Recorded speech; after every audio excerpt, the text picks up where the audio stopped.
it's time to hear what actually happened with these teams. And so the first team, that team of one, the team of I that I want to introduce you to is Megan Gearhart. She's at Indiana University, and she had a very interesting experience base already and way of looking at the experience of international students and food on a university campus. Welcome, Megan. Hi. Okay, I'm gonna go ahead and share my screen for everyone. So I was looking at food insecurity and the nexus between identity and perspective.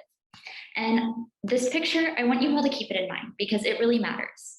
How you choose to look at an issue can really impact what its purpose is, what its solutions might be, and even what the problem actually is. Now, to start, I'm going to ask some questions, and these are mostly reflective. When was the last time you were hungry? Did you just skip breakfast, maybe worked through lunch? That's what I'm doing right now. Did you maybe not feel super hungry for dinner? Well, in my state, Indiana, 1 in 8 people have experienced hunger in the last year. For a state that doesn't have that many people, that's a pretty high percentage. And in the county that my university is in, the food insecurity rate is 14.4%. We have the highest average cost of a meal of any county in the entire state, more expensive than even Indianapolis, the capital. Now, let's go even further. On campus, with the pandemic, IU dining facilities expected about 25% of students would experience some level of food insecurity this year. And although my university did not look into it very deeply, international students have historically been one of the most impacted by food insecurity. Now that doesn't seem right, but according to a study published to the US Library of Medicine, 37% of international students experience food insecurity compared to 30 to 29 for in-state and out-of-state students. That's kind of a big difference. The issue may not have been explored on my campus, but it's prevalent enough that they have an entire resource page dedicated to getting students the aid that they think they'll need, but probably won't. Now, I'm going to pivot a little for you.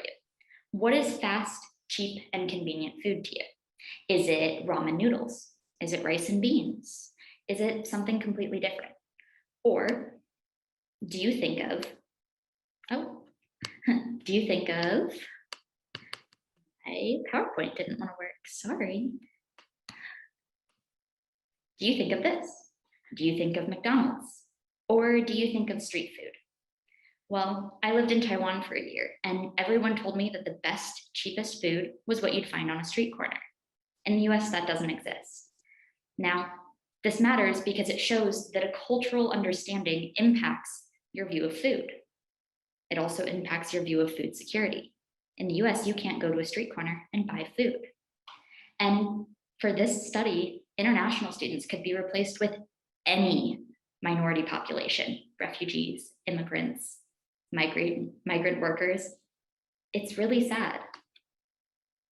Now that matters because your mindset matters. Where you're coming from, your history, your area of residence, your identity, what political affiliations you have, your economic class, all of these things impact how you view an issue. And it impacts your decisions and attitudes towards those issues. Now, you can actually use this.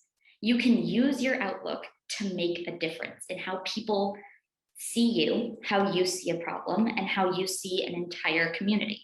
Because food is tied to your identity. It's tied to your social interactions. Do you go out to eat with your friends? Is food your way to connect with your family? It also impacts your physical, mental, and emotional well-being. International students coming to the US often put on a lot of weight, and that's because their bodies aren't used to metabolizing the foods that we eat here. We have a lot of grease and starch-forward foods. They might be used to eating rice, beans, mostly vegetables. We're a very meat-dominant society. These things can really impact not just your physical health, but also your mental well-being. Now, there are some ways you can address this. You can start with yourself. Your understanding impacts your ability to empathize. You have to be the change, but in order to be the change, you really have to question yourself. Where is your food history coming from? What are your experiences? How are they impacting your view of a problem? You have to treat the root of the issue. Now, that might mean going back further than just giving someone food and giving them a plant, but it also might be changing what you think the issue is. I know a lot of the groups that you're going to hear from today were working to treat a problem that many wouldn't think of as being the problem. It's not about what you think the problem is. It's about what the problem is for the community you're trying to help. And the last thing is that we're stronger together. As Patricia was talking about earlier, the pillars of positive peace are super vital. And this is really important. Food and food insecurity are impacted by equitable distribution of resources, and your ability to accept the rights of others really influences your ability to help with food insecurity. And if we take advantage of high levels of human capital and the free flow of information, we can share the ideas and things that we come up with to solve some of these issues with other communities that might have similar problems. And that's what you're doing today. You're part of this process, and you're showing that if we work together, we really can address some of these issues. And that's all I have. If you have any questions, feel free to put them in the question and answer, and I'm happy to take those for you. So thank you, Megan. And one of the things I noticed is you said, oh, that's all I have, when what you have is so wise and so studied and so reasoned. And I think two things that Megan said there, she really challenged us. She suggested that we have to be aware of our own narratives, our own mindsets, and recognize that if we're not aware of them, then we may bring solutions that might not be relevant for the people that we're trying to serve.